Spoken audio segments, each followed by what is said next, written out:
Arduino como controlador de maquetas, escenarios y procesos.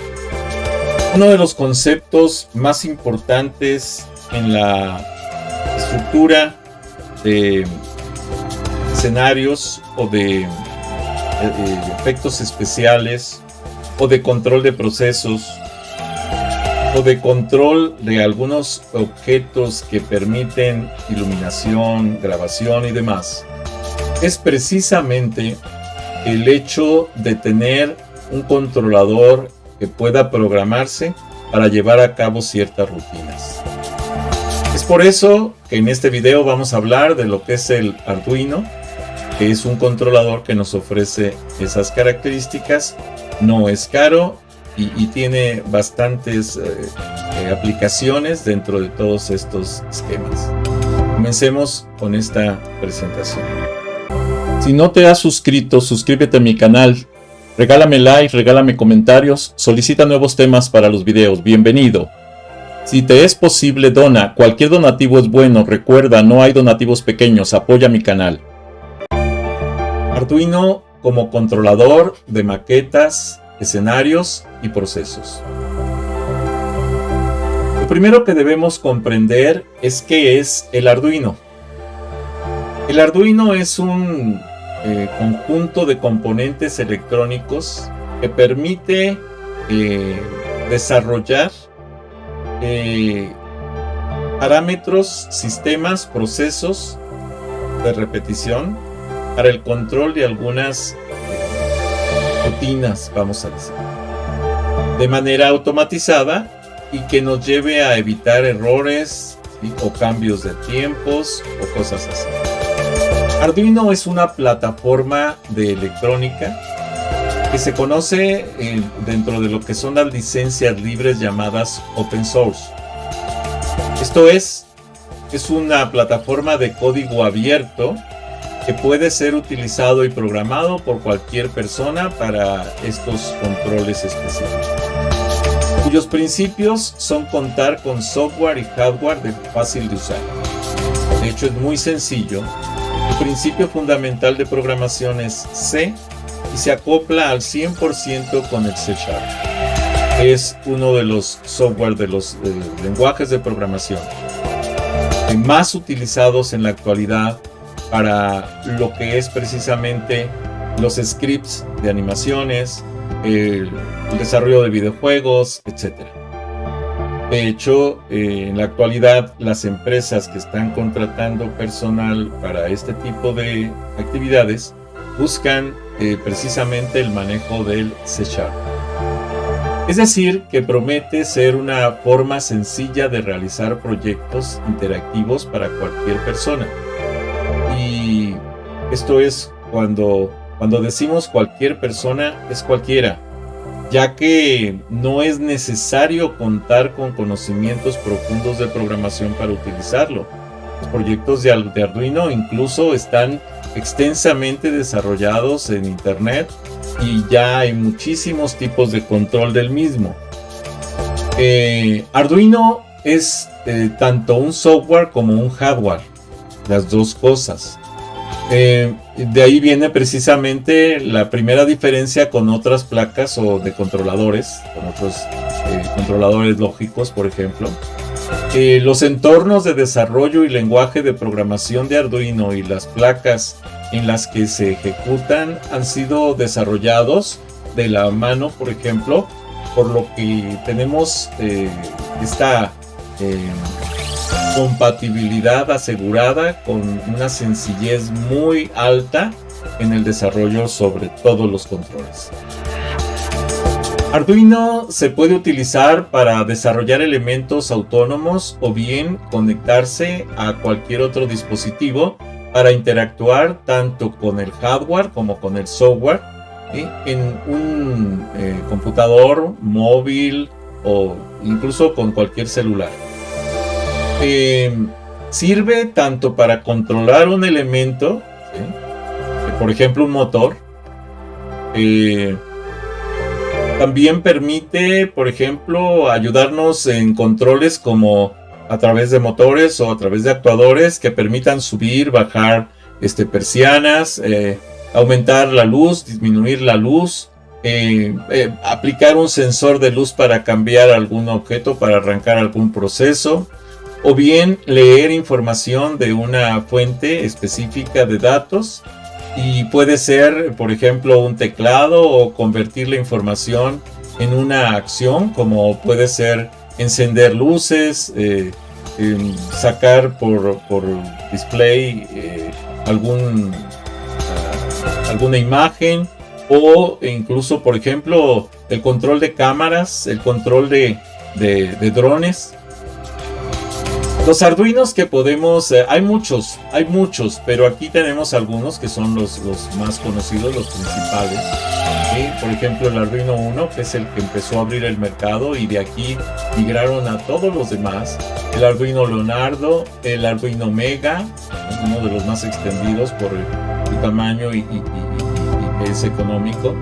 El Arduino Lilipad, el Arduino Mega ADK, el Arduino Fio, ¿sí? El Arduino Ethernet, Arduino Pro, ¿sí? Y así sucesivamente vamos a tener muchísimo. Por ejemplo, se conecta a través de redes.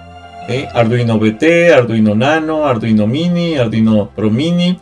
Y ahora uno de los más utilizados en México es el Nano, es el Uno y es el Mega.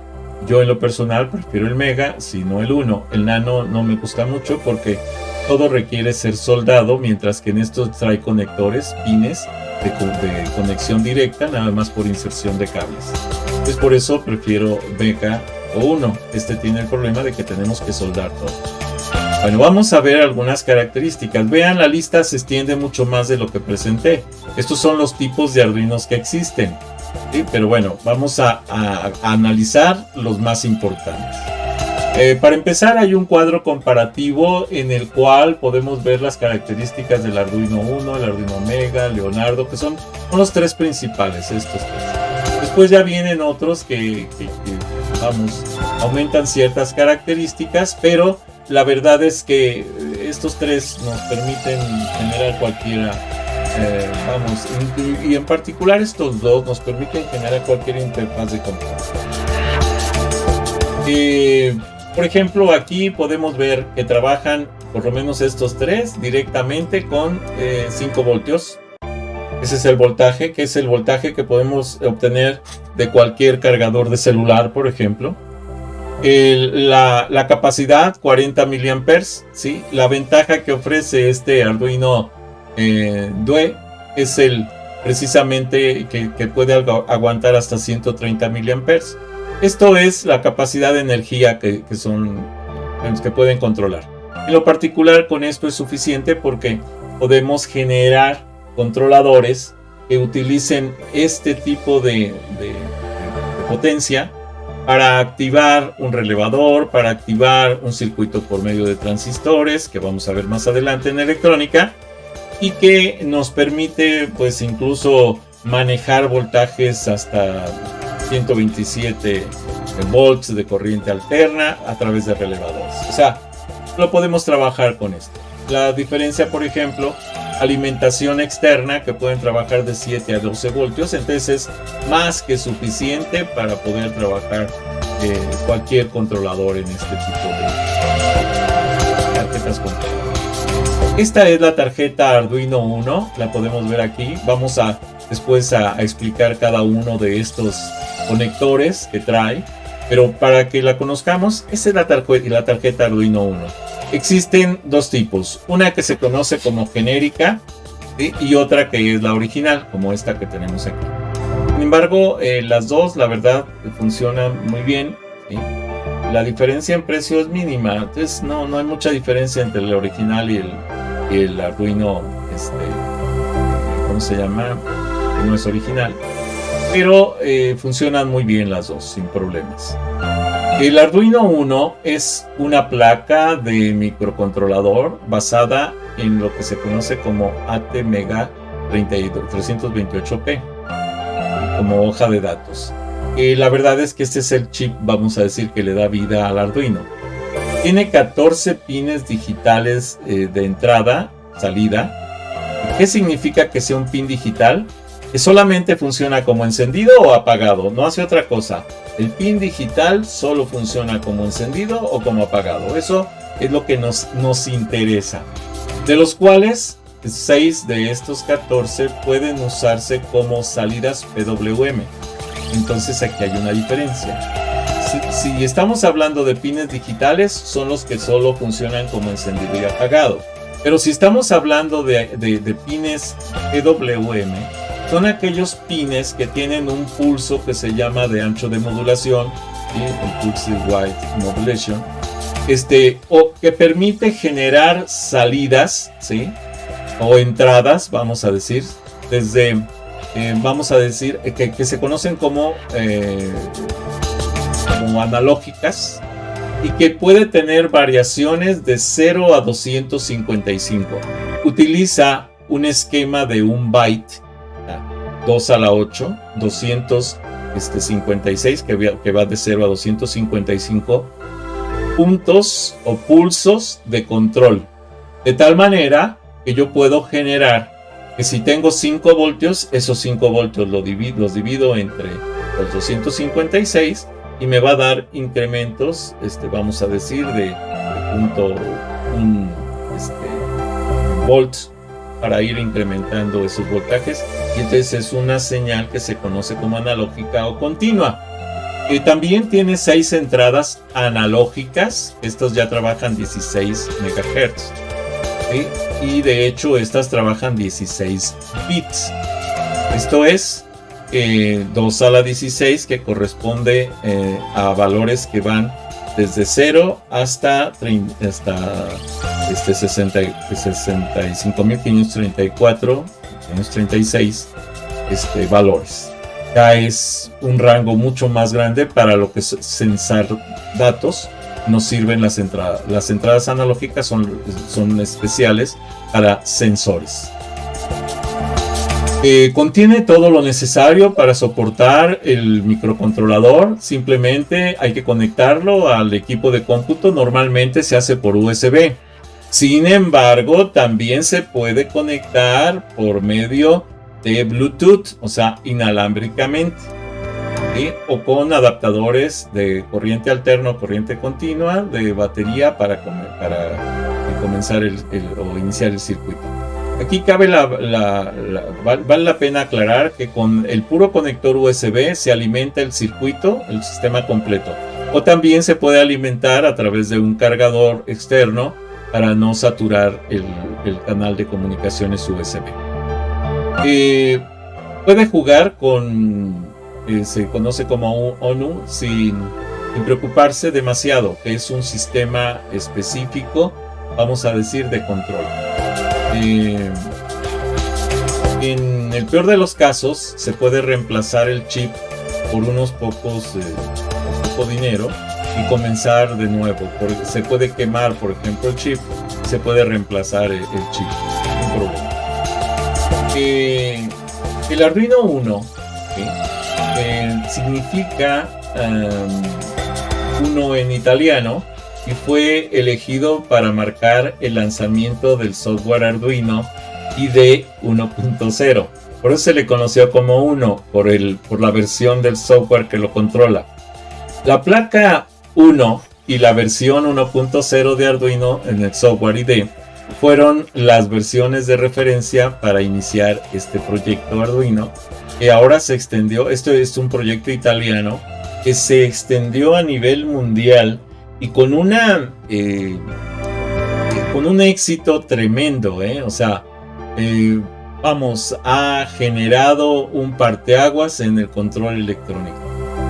El tablero 1 es el primero de una serie de placas USB Arduino y el modelo de referencia para la plataforma Arduino para una lista extensa de tableros. Ya los vimos en la lista. Algunos ya obsoletos, otros que están vigentes, pero la plataforma que no ha dejado de estar vigente es la plataforma conocida como Arduino 1. Vale la pena aclarar que además de este conector que vemos aquí, que estoy señalando, y que es el conector donde entra la carga eléctrica de corriente directa, vamos a decir. Este conector puede ser alimentado con cualquier tipo cargador de USB, cargador puede ser incluso de teléfono, pero hay que poner el conector que es un jack 3.5, que es el que entra en esta parte. O sea, es un conector redondo, pues no es el de los celulares. El pin para la tensión de entrada a la placa de Arduino, esta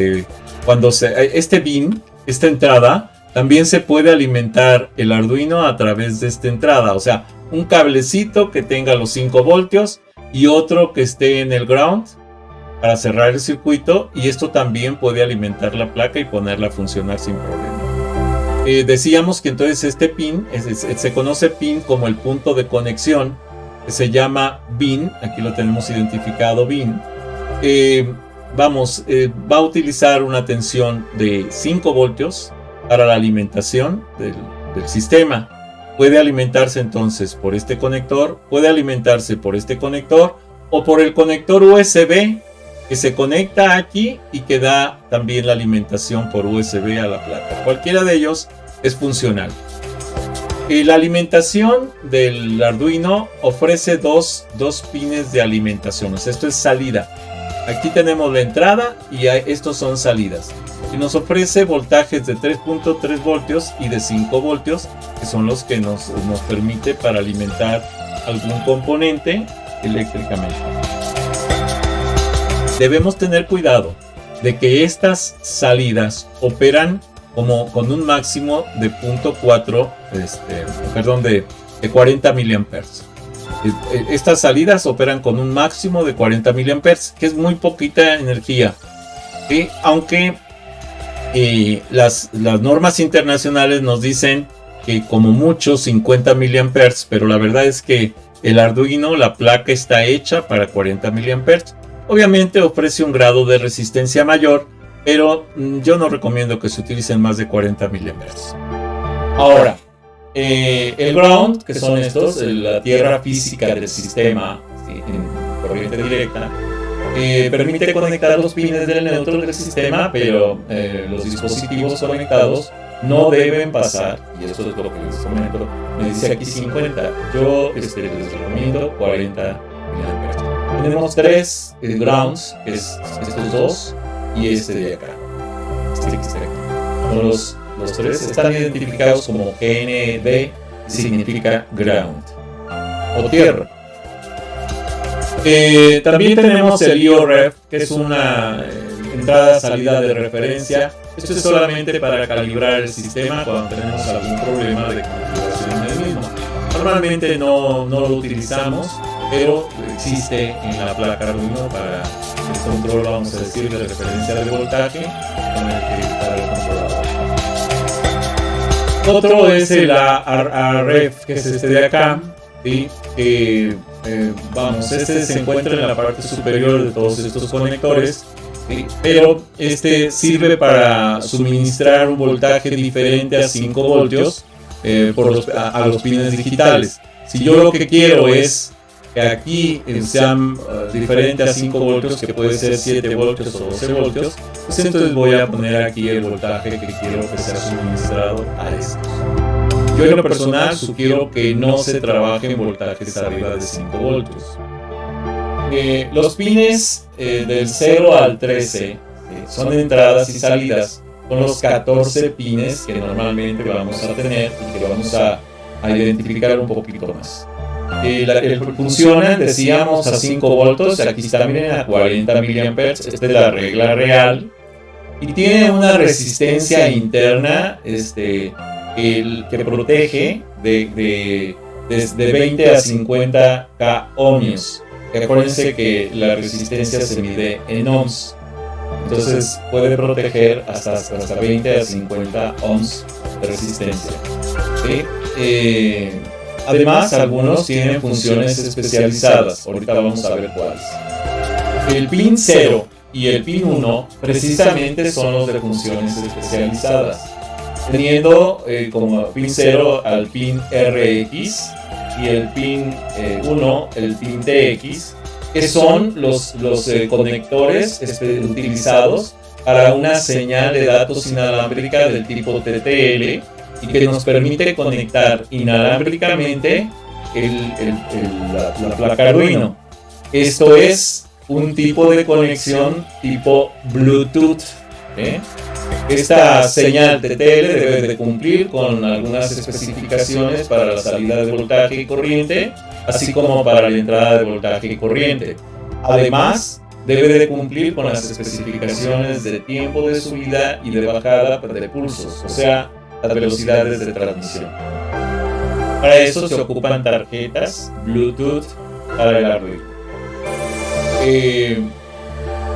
Decíamos entonces que el pin 0, por ejemplo, nos lleva a que tiene una salida en bajo, que se conoce output low, y una salida en alto, que se conoce como output high, que son las dos formas de comunicación que existen para este puerto. ¿Sí?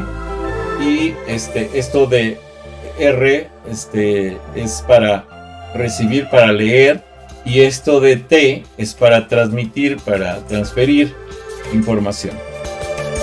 La entrada en bajo también para el pin TX es el input low, y la entrada en alto es el input high.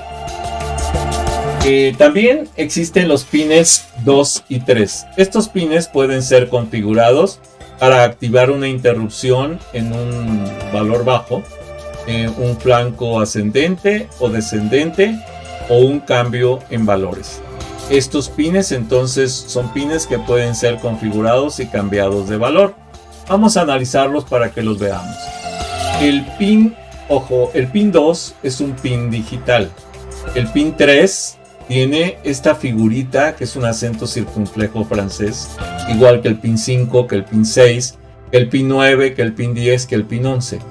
Son 6 puertos, ¿sí?, de conexión que se conocen como digitales PWM. Esto es, son puertos analógicos. Estos, el 3, el 5, el 6, el 9, el 10 y el 11. ¿Esto qué significa? Que sean pines analógicos que pueden tener variaciones de voltaje de 8 bits, o sea, de 0 a 255. Eso es lo que nos permite hacer estos pines analógicos. ¿Para qué nos puede servir? Si yo quiero variar la velocidad, por ejemplo, del giro de un motor, puedo subir o bajar el voltaje a través de estos puertos, y entonces con eso tengo un control. O si quiero subir o bajar la intensidad de una luz, también puedo hacer lo mismo, subiendo o bajando el voltaje, y eso nos permite los efectos de luces que cambian de intensidad, más intenso, menos intenso, etc. El Arduino Leonardo tiene una configuración muy parecida, ¿sí? Tenemos aquí el RX, el TX, que son los de comunicación inalámbrica. Tenemos el pin 3, 5, 6, 10, 11 y 13, que son los pines, ¿cómo se llama? Pines analógicos. Si se dan cuenta, aquí tenemos 7 pines analógicos, no solamente 6. Es el 3, 5, 6, 9, 10, 11 y además el 13. Entonces aumenta en el Leonardo, aumenta la capacidad de manejar pines analógicos. Sin embargo, lo veo poco usual. Yo prefiero el 1. Puede usarse Leonardo, sí. Funcionan igual, sí. Pero la forma de conexión es diferente. Aquí entra un USB tipo C o D, de los tipos carga celular. Aquí nos da algunas especificaciones y nos dice, por ejemplo, el Arduino Leonardo es un tablero de microcontroladores basado en el ATmega32U4, que de hecho es un procesador, un chip un poco más rápido, eso sí, el 1, pero la verdad es que no se ocupa tanto esa velocidad.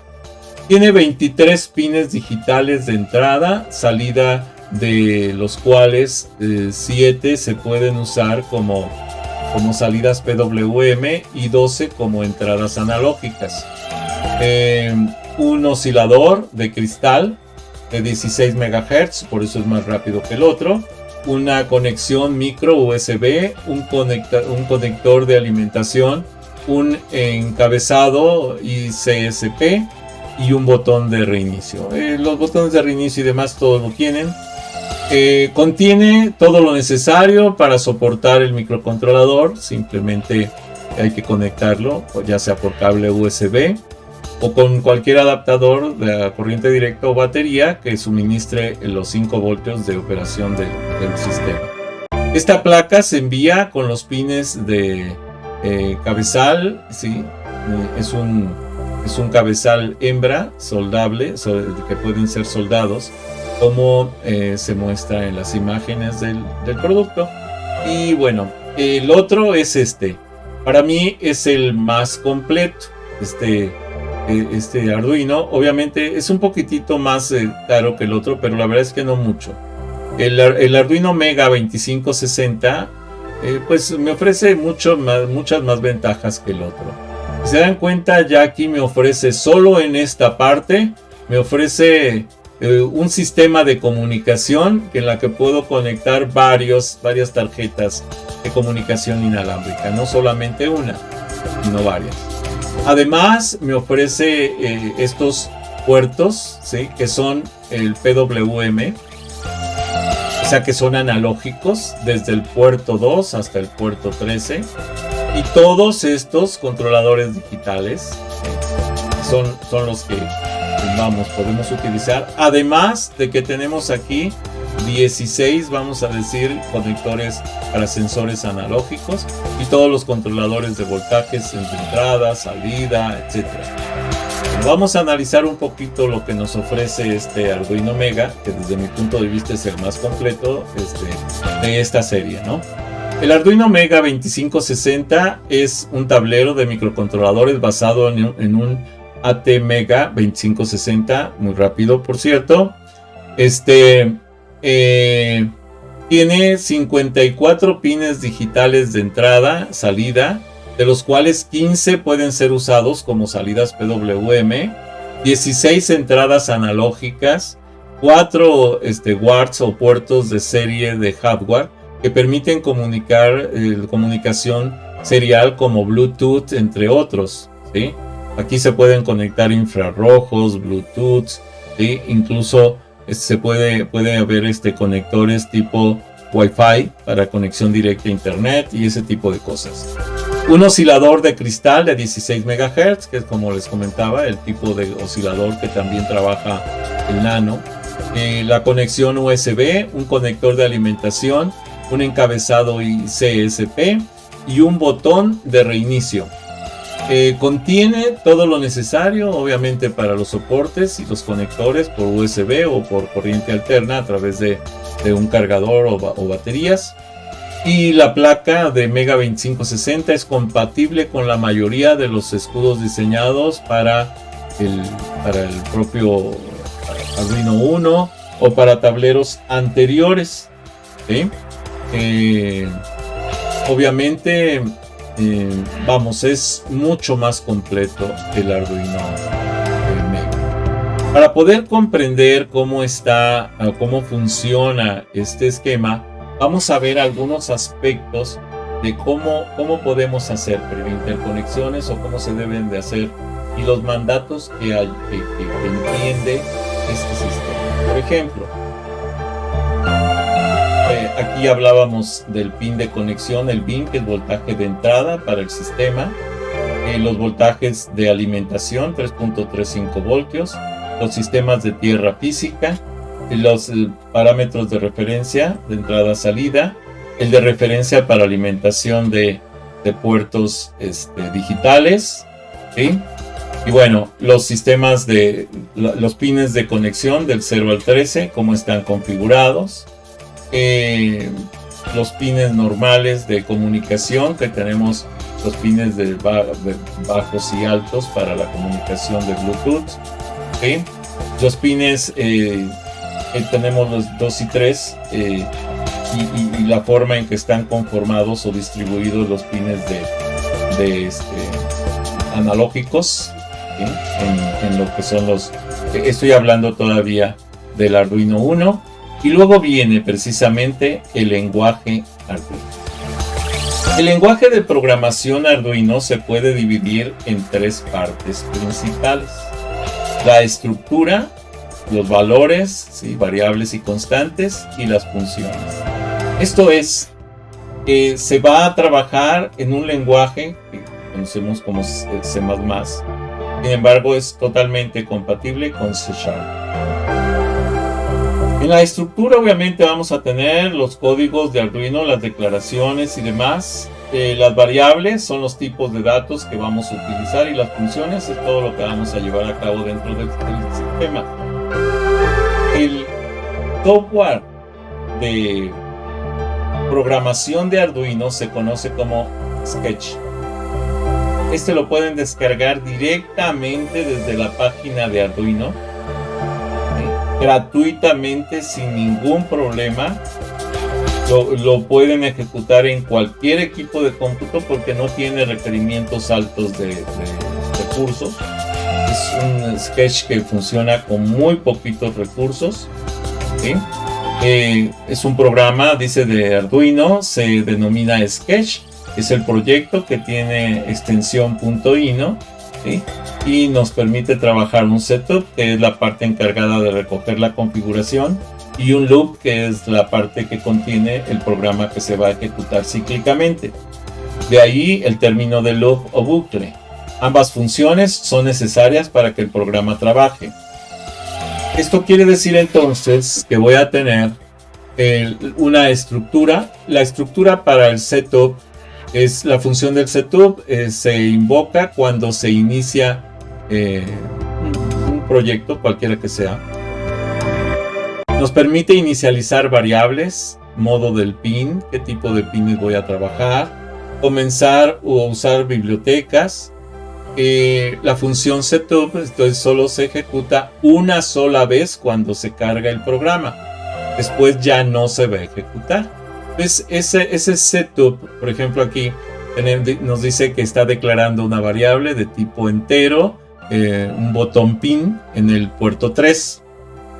Y aquí el setup nos permite decirle que trabaje e inicialice el Arduino a 9600, que es la velocidad de operación del Arduino, 9600 baudios, ¿sí?, y que tiene un pin mode. Aquí declaramos el tipo de modo para el pin que estoy declarando, un pin mode que se va a llamar button pin porque aquí lo declaré como variable, y que va a ser de tipo entrada. O sea, ahí va a permitir meter un dato al Arduino.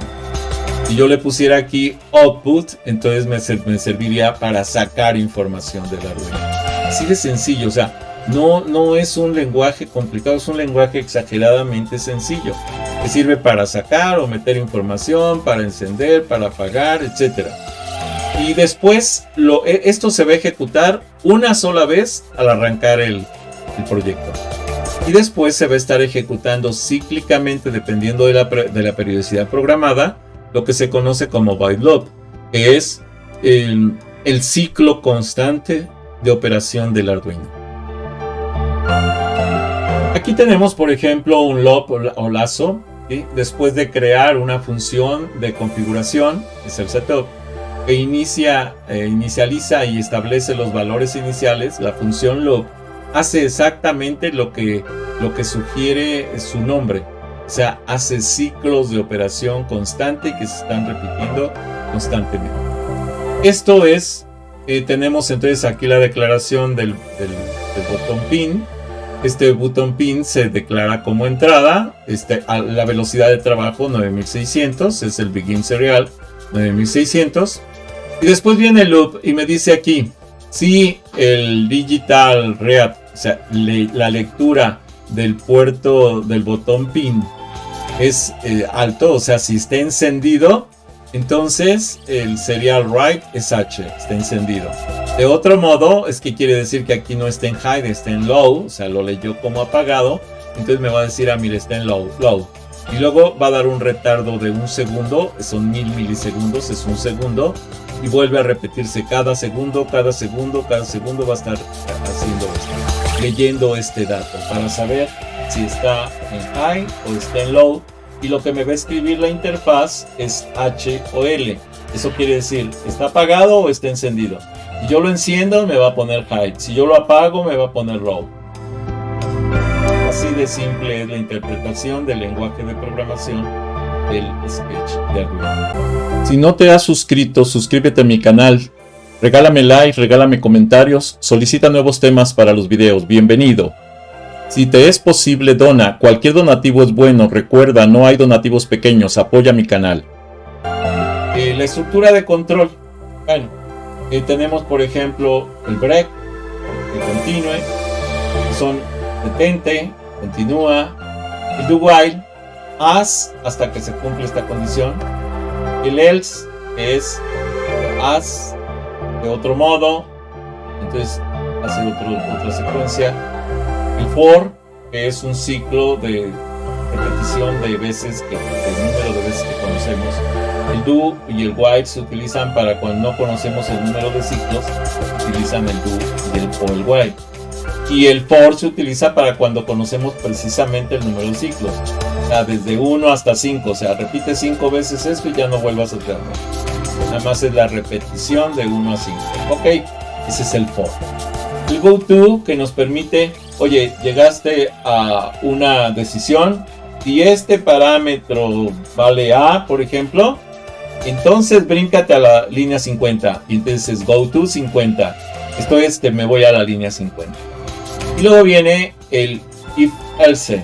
Si se cumple la condición X, entonces haces algo. Y si no, o sea, else, de otro modo, haces otra cosa, ¿no? Es la decisión. Esto ya lo hemos trabajado en programación. Return, que significa regresa, ¿sí? Da el control al la siguiente parte. El switch case, que es el si se cumple A, haces esto. Si se cumple B, haces esto otro. Si se cumple C, haces esto otro. Es el switch case. Caso 1, caso 2, caso 3, etc. Y el while, que es el complemento. Este pregunta al final. O sea, hace por lo menos una vez la rutina y después pregunta. Este hace primero la pregunta y después ejecuta. Esa es la diferencia. Esas son las estructuras de control de C#. Son estructuras básicas de lógica que funcionan en Java, que funcionan en C#, que funcionan en C, que funcionan en C++. Ya son las mismas estructuras. Ahora, el otro esquema es el break. Break se usa para salir de un bucle. Por ejemplo, un bucle for. Mientras, o un bucle while, o un bucle do while. ¿Sí? Pensando, por ejemplo, de un alto a la condición de un bucle normal. También se usa para salir de una declaración, por ejemplo, de mayúsculas y minúsculas. Viendo un ejemplo, aquí podemos analizar este. Me dice, en el siguiente código, el control sale del for loop cuando el valor del sensor excede un umbral, por ejemplo. Esto es el for x igual a 0, x menor que 255, x más más. ¿Qué significa esto? Que va a empezar desde que x vale 0. Va a ir incrementando, porque aquí dice que incremente, y esto significa x igual a x más 1. Esto es, va a ir incrementando de 1 en 1. Entonces se va a ir, empieza con 0, se va a ir a 1, a 2, a 3, hasta llegar a 255. ¿Y qué va a hacer acá? Bueno, puede escribir, aquí me dice analog write, es un valor analógico que va a escribir en PWM pin, ¿cuál? Pues el que escojamos, X. O sea, vamos a poner que aquí pongo el 3, ok. Va a estar escribiendo en el 3 algo. ¿Qué es lo que va a escribir? Me dice el sense igual analog read. Este es un sensor que está leyendo en un pin de sensado, en un pin analógico, analog read. Y bueno, si el censo, o sea, si el sensor es mayor que el threshold, o sea, que un parámetro que estoy fijando, entonces, ¿qué va a pasar? Si esto se cumple, me va a mandar x igual a 0 y break. O sea, regresa otra vez la variable a 0 y le pone break para volver a empezar. Y esto lo va a hacer cada 50 milisegundos. O sea, a esa velocidad va a correr el ciclo. Cada 50 milisegundos va a ejecutar esto. Enseguida viene lo que es esta instrucción. Continue, omite el resto de la interacción, ¿sí? Y actual de un ciclo for, while, ¿sí? O do while. Esa es la instrucción de continue. Ahorita vamos a ver cómo se aplica. Continúa comprobando la expresión condicional del ciclo y avanzando con cualquier iteración posterior. Por ejemplo, el código nos dice: en el siguiente código se escribe el valor de 0 a 255 en el PWM pin, pero omite los valores en el rango de 41 a 119, o sea, se los va a brincar. Esos no los va a tomar en cuenta. Esto es por x igual a 0, x menor o igual que 255, x más más. Arrancamos con 0, vamos subiendo de 0, 1. ¿Cómo sé que voy a ir subiendo así? Porque aquí me dice x más más. Esto significa x igual a x más 1. Es lo mismo. Entonces me marca aquí que va a ir subiendo de 1 en 1.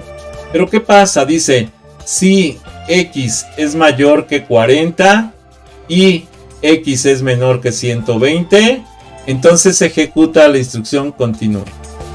Esto es, no va a ejecutar el proceso de escribir ni nada, sino que va a decir continúa. O sea, incrementa otro, incrementa otro, incrementa otro. Entonces de 40 a 120 no va a hacer nada.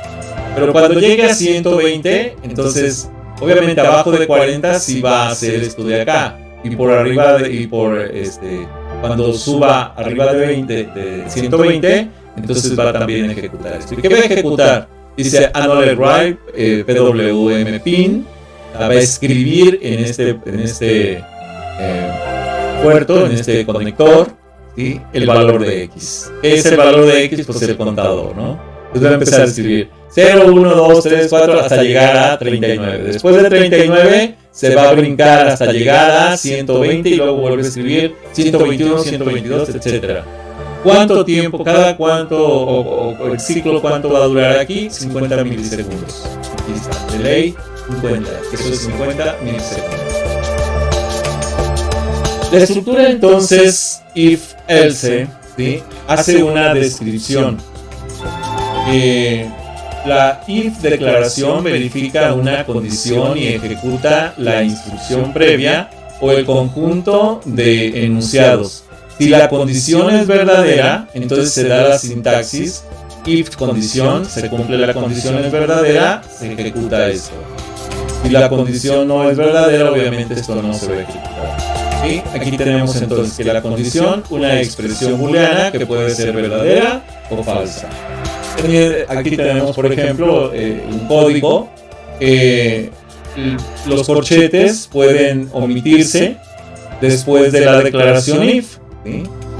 Si se hace esto, la siguiente línea definida por el punto y coma se convierte en la única instrucción condicional. Esto es, si yo no pongo los corchetes, o sea, estos paréntesis, estos paréntesis de cuadro sinóptico, y yo no los pongo, solo puedo ejecutar una instrucción después de cada if. Esto es, si x es mayor que 120, entonces dice digital write let pin hide, o sea, enciende lo que esté conectado a este pin, el pin 1.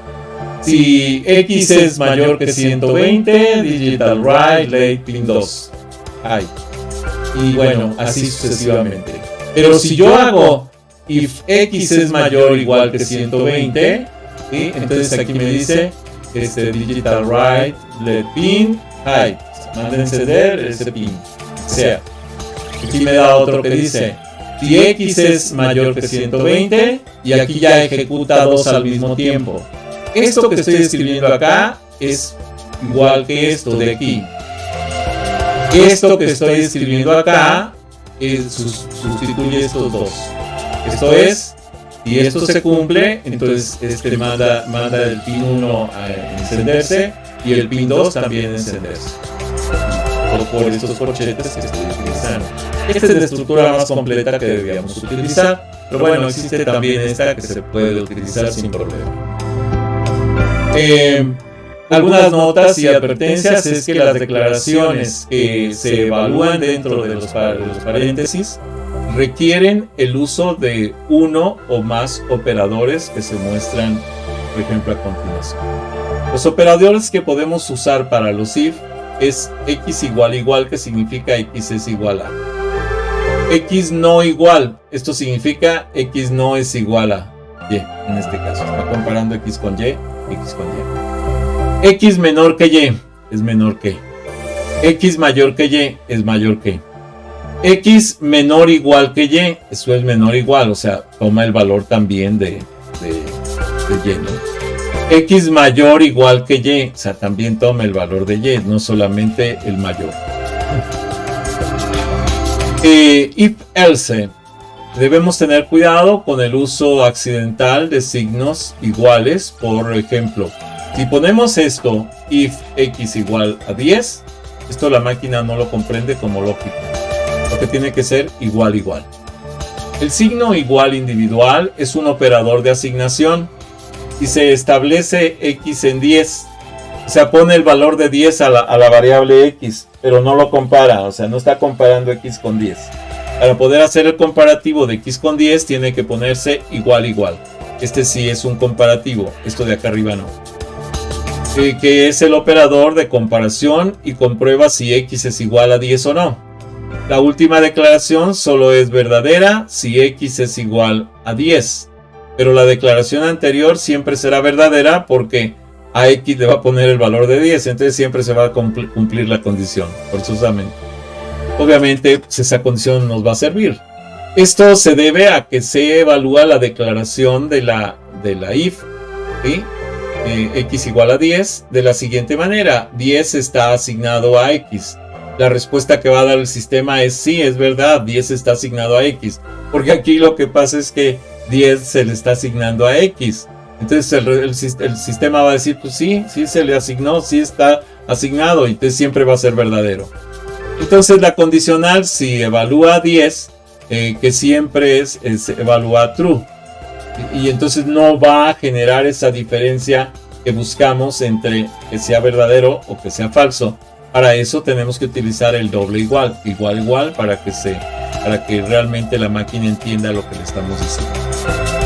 El if else es un múltiple.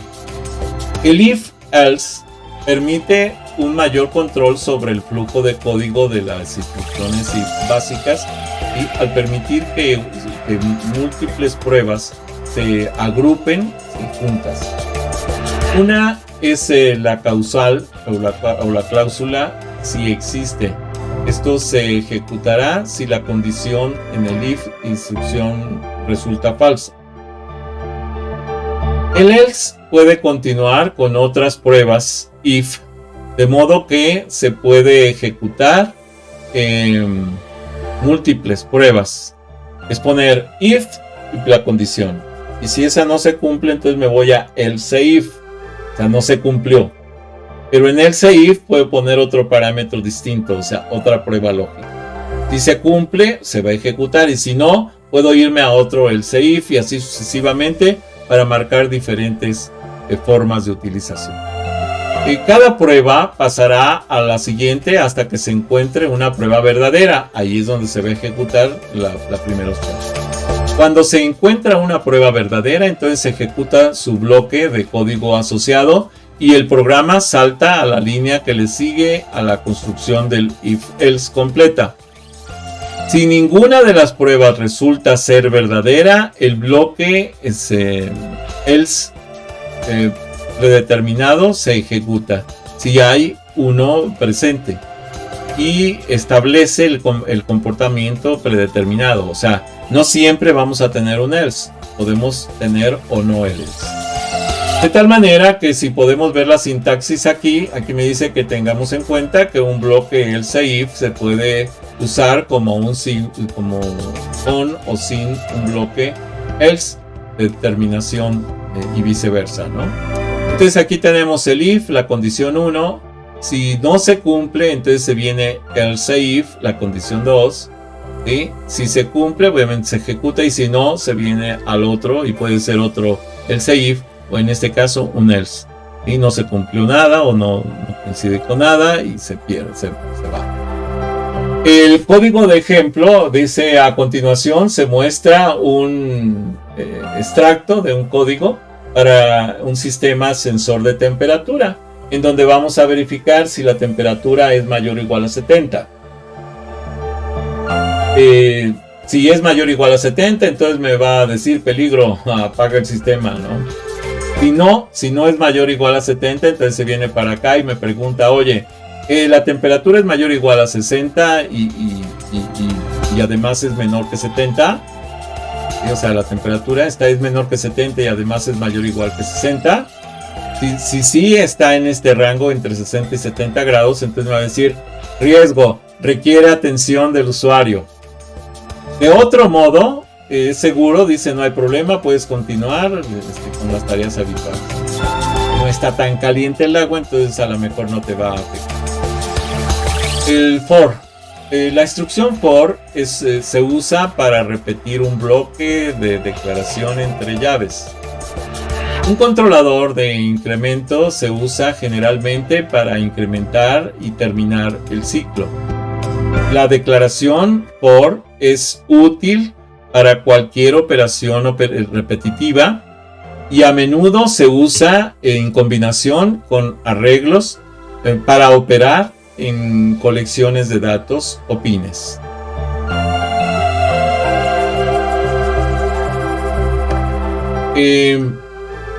La sintaxis que se va a utilizar para la estructura for es el for inicialización, que es desde donde arranca la variable. Nosotros podemos hacer que arranque donde queramos.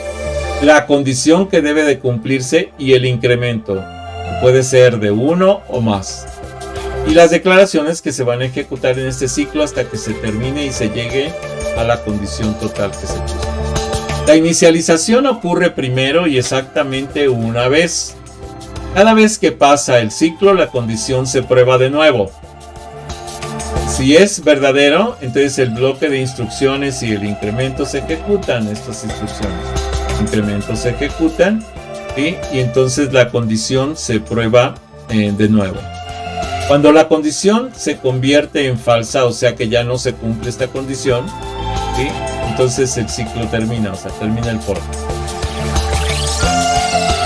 El código de ejemplo que podemos utilizar aquí, muy sencillo, por ejemplo, es atenuar un LED usando el pin PWM. Es atenuar, o sea, ir haciendo que prenda menos fuerte la luz.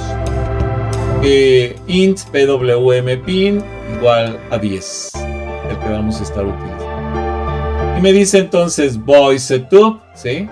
Y vamos, aquí por ejemplo, en este caso, no es necesaria la declaración del setup, pero normalmente yo recomiendo que siempre se haga, por lo menos la inicialización de la velocidad del sistema, de la placa de Arduino, que es los 9600 baudios. Y además, si vamos a utilizar alguna variable, ponerla en el valor que queremos. Después viene el void loop, que sería for int y igual con 0, o sea, está declarando una variable de tipo entera y igual con 0, y va a poner la condición que diga y menor o igual que 255 y más. Este está incrementando y me dice en el primer ciclo, cuando i vale 0, analog write, EWM pin, y delay, bueno, i, ¿qué es lo que va a hacer? Va a escribir el i, que es 0. Esto es, el LED está apagado. Delay, 10. 10 milisegundos después, sigue otra vez el ciclo. Entonces ahora ya vale 1, y 2, y 3, y entonces va a ir encendiendo el LED poco a poquito hasta que se vea muy luminoso. ¿Sí? Bueno, las advertencias con respecto al for: el ciclo de C es mucho más flexible que los bucles for encontrados en algunos otros lenguajes de programación, incluyendo por ejemplo el BASIC. Cualquiera o todos los elementos del encabezado pueden omitirse aunque se requieren los puntos y las comas correspondientes. Además, las instrucciones para la inicialización, la condición y el incremento pueden ser cualquier declaración de C válida con variables no relacionadas y utilizar cualquier tipo de datos de C, incluidos datos flotantes, también los acepta. Este tipo de declaraciones for inusuales pueden proporcionar soluciones a algunos problemas de programación poco comunes. Por ejemplo, usar una multiplicación en línea de incremento genera una progresión logarítmica. Y por ejemplo, si en lugar de poner el x más pongo el x igual a x por 1.5, entonces va a ir incrementando de 1.5 en 1.5 la variable. ¿Sí? Y esto me dice que x va a inicializar en 2 y va a llegar hasta x menor que 100. Entonces cuando esta multiplicación pase de 100, en ese momento suspende el for, ¿sí? Me dice aquí que en cada ciclo va a imprimir el valor de x, ¿sí? Y entonces esto que va a generar, pues va a generar 2, 3, 4, 6, 9, 13, 19, 28, 42, etcétera, por estas multiplicaciones, ¿no? Aquí. El for, otro ejemplo para atenuar el LED también, pues aquí tenemos el void loop, que es el ciclo que hace, y me dice int x igual a 1, or int y igual con 0, y mayor que menos 1, y igual a y más x, donde x dice que es 1, entonces va a ir incrementando de 1 en 1. El analog write, el PWM pin y entonces va a estar escribiendo esta i. Y me dice, si i es igual a 255, entonces le vas a poner x igual a menos 1. En ese momento detengo el ciclo for, forzosamente porque llega a menos 1. Entonces, cambiar la dirección del pico, ¿sí? Aquí me cambia la forma en que escribe, en lugar de ir hacia arriba va a ir hacia abajo y hasta llegar, y con un retardo de 10 milisegundos. Ahora, si analizamos el ciclo while, un bucle while se repite continuamente infinitamente hasta que la expresión dentro del paréntesis se vuelva falsa. Algo debe cambiar la variable probada o el bucle while nunca saldrá de esto quiere decir que tenemos que tener una condición de paro, porque si no vamos a caer en lo que se conoce como bucle infinito. Esto podría estar en su código como una variable incrementada o una condición externa, como probar un sensor. Sintaxis. Es el while, la condición. Si se cumple la condición, se ejecuta la declaración que se tenga aquí. Si no, pues no se ejecuta. La condición es una expresión booleana que se evalúa como verdadera o falsa. El código ejemplo, tenemos una variable igual a 0, así lo declaramos, así la llamamos var. Entonces me dice while var menor que 200. Esto es mientras sea menor que 200. Hace algo repetitivamente 200 veces. Pero va incrementando var más, que significa var igual a var más 1. Es exactamente lo mismo. Con respecto al do while.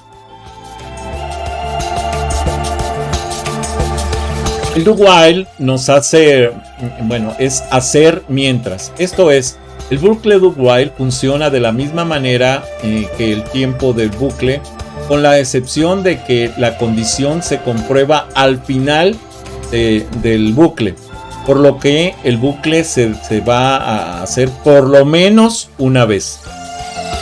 La sintaxis es muy simple, es do, la serie de instrucciones que queremos que se ejecuten, y al final el while, que es la condición que debe de cumplirse, ya sea para seguir o para detenerse. El código ejemplo es do while delay 50, o sea, cada 50 milisegundos, un retardo para estabilizar el sensor, y me dice x es igual a read sensor. Entonces me está leyendo el sensor cada 50 milisegundos, y esto verifica la lectura del sensor. y me dice while x menor que 100. Entonces aquí me dice que si si el sensor tiene menos de 100, me salga, ya termine. El goTo, la instrucción goTo transfiere el flujo del programa a un punto etiquetado en el programa, sintaxis, label, goToLabel. Esto es una etiqueta que ponemos para brincar de un lugar a otro dentro del programa. El código ejemplo, muy sencillo, me dice for byte r igual a 0, o sea, desde esta variable, con r menor que 255 y con incrementos de r, obviamente desde 0 más. Esto es 0, 1, 2, 3, 4, etc. Hasta llegar, pues obviamente a 255. Llegando a 255, esto ya no procede. Luego me dice for byte g igual a 255, ¿sí? Y g mayor menos 1. O sea, si llega a menos 1 se detiene. Pero esto me dice g menos menos. ¿Esto qué significa? Voy a irle quitando 1 a g. Esto es g igual a g menos 1. Es lo mismo que esto que está escrito aquí. G igual a g menos 1. Es lo mismo que g menos menos. Y la otra estructura del for que también podemos utilizar para un goTo es, por ejemplo, el byte b igual a 0. ¿Sí? Eso es un tipo byte. Y b es menor que 255, b más. Entonces empieza desde 0 hasta llegar a 255. If analog read, o sea, va a estar leyendo el lector analógico, ¿sí? 0. Y esto, si el lector analógico 0 es mayor que 250, me dice entonces goTo while out. O sea, me salgo, simplemente estoy diciendo, ¿sabes qué? Si llegas a esto, salte. ¿Ok? Una nota de advertencia con goTo. De hecho, aquí tenemos que tener cuidado con esto. Aquí voy a, por ejemplo, a manejar un detalle interesante. Este while out quiere decir que me salgo del ciclo, pero yo puedo seguir aquí con otras instrucciones. While out, 2 puntos, y continuar con otras instrucciones que me interesa desarrollar si se cumple esta condición. El uso de goTo se desaconseja en los programas de C, y algunos autores de libros de programación de C afirman que la afirmación goTo nunca es necesaria, pero si se usa con prudencia puede simplificar ciertos programas. Yo en lo personal, la verdad, nunca uso goTo, no me gusta porque siento que que desperdicia recursos. La razón por la que muchos programadores desaprueban el uso de goTo es que con el uso desenfrenado de estas sentencias, es fácil de crear un programa con un flujo de programa indefinido, lo que se conoce como código espagueti. Es un desperdicio total de recursos eso. Dicho de esto, hay casos en que una declaración goTo puede ser útil y simplificar las condiciones. Una de estas situaciones es romper bucles for unidos profundamente con bloques lógicos si en una determinada condición, ¿no? O sea, con una condición no muy bien determinada. El otro es la instrucción return, que termina una función y devuelve un valor de una función a la función que la llama si se desea. Por ejemplo, la sintaxis es return, return value. Ambas formas son válidas y los parámetros que se van a utilizar los vemos en el siguiente código. Aquí, por ejemplo, el código ejemplo, una función para comparar la entrada de un sensor a un umbral, a un dato que se está proporcionando, y me dice entonces el inCheck sensor. Esta es una función para revisar el sensor, y dice si el analog read es mayor que 400, o sea, si el sensor me está mandando 400 o más, ¿sí? Entonces return 1, ¿sí? De otro modo, return 0. Entonces me va a mandar ya sea ejecutar el código que está en este return 1, o me va a mandar el código que está en return 0. La palabra clave return precisamente es útil para probar una sección de código sin tener que comentar grandes secciones de códigos simplemente erróneos. Entonces para eso pues utilizamos en el void loop, ¿sí? Esto es una buena forma de probar código, simplemente le ponemos return, el resto del código deja de funcionar y ya que se coloca aquí, entonces cuando llegue aquí pues, se va a regresar y no va a permitir que se continúe. El otro, por último, el switch case. Al igual que las sentencias if, el switch case controla el flujo de programas y permite que los programas especifiquen diferentes códigos que deberían ejecutarse en diversas condiciones. Por ejemplo, en particular, una instrucción switch compara el valor de una variable con los valores especificados en sentencias o casos. Cuando se encuentra la declaración de un caso que cumple con ese valor de condición que se le dio, entonces ese código es el que se ejecuta. El ejemplo lo tenemos aquí. Dice la palabra clave break sale de la declaración switch y por lo general se usa al final. De hecho, en cada caso se pone la palabra break para decir que hasta ahí termina el caso. Si una declaración de interrupción, la instrucción de comunicación continuará ejecutándose y las siguientes expresiones o caídas hasta que se llegue al corte o al final de la instrucción de conmutación. Por ejemplo, aquí me dice el switch variable y me dice el caso label 1, ¿sí? Y me dice de las declaraciones que se van a utilizar si se cumple label 1. ¿Hasta dónde? Hasta el break. Aquí son declaraciones, hasta el break. Y el caso 2 lo mismo, declaraciones hasta el break. Y después el último, el default, ¿sí? Son todas las declaraciones que se van a ejecutar hasta terminar. Esa es la forma de utilizar el switch case. Aquí, por ejemplo, tenemos, porque por ejemplo aquí, de hecho, estoy detectando un error que de una vez vamos a corregir para que lo veamos. Un momento. Entonces, aquí lo que faltó es poner el break ¿sí? El break, después en minúscula. El break del default, porque también lo lleva, observemos. Aquí nos dice el switch case, dice parámetros var, una variable cuyo valor para comparar con varios casos. Tipos permitidos de datos, int, char, label 1, label 2, constantes, etc. Por ejemplo, si fuera un semáforo, pues aquí pondría var y el caso 1 puede ser que se cumpla, que tenga las condiciones para que prenda en rojo o que cumpla las condiciones para que prenda en verde. O que prenda en amarillo, ¿no? Entonces, lo que nos dice aquí, por ejemplo, valga la redundancia el ejemplo, es que en el caso 1 se van a llevar estas instrucciones con el break, el caso 2 estas, el caso 3 sería el default, que serían las condiciones, y también termina con su break. Otros detalles que debemos considerar para la programación en el sketch de Arduino es precisamente el número define, que es lo que nos permite incluir algunas librerías que van a ser utilizadas dentro del sistema. Es un componente C útil que le permite al programador dar un nombre a un valor constante y que define estos valores directamente, ¿sí? Le permite generar variables específicas de uso específico para que puedan ser utilizadas dentro del sistema.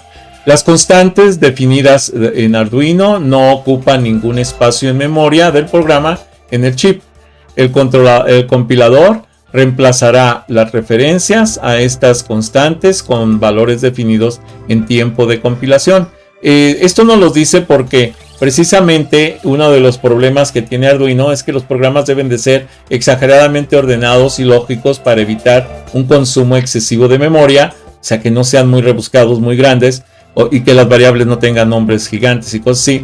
¿Por qué? Porque nos va a provocar problema con la cantidad de espacio de memoria que existe dentro del Arduino, que es muy pequeñita. Sin embargo, esto puede tener algunos efectos secundarios no deseados.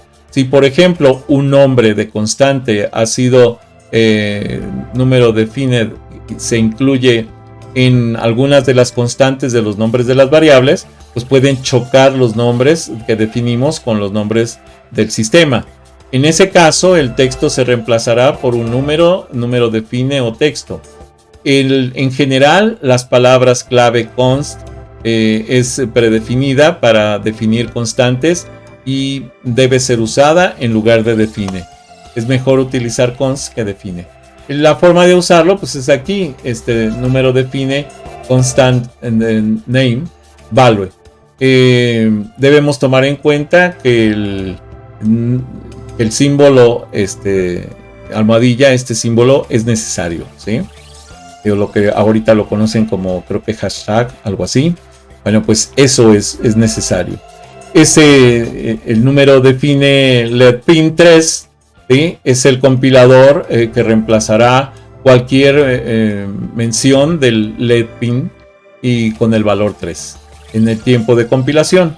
Las notas y advertencias con respecto a esto: no hay punto y coma después de la declaración del los define. Aquí no lleva punto y coma, acá no lleva punto y coma.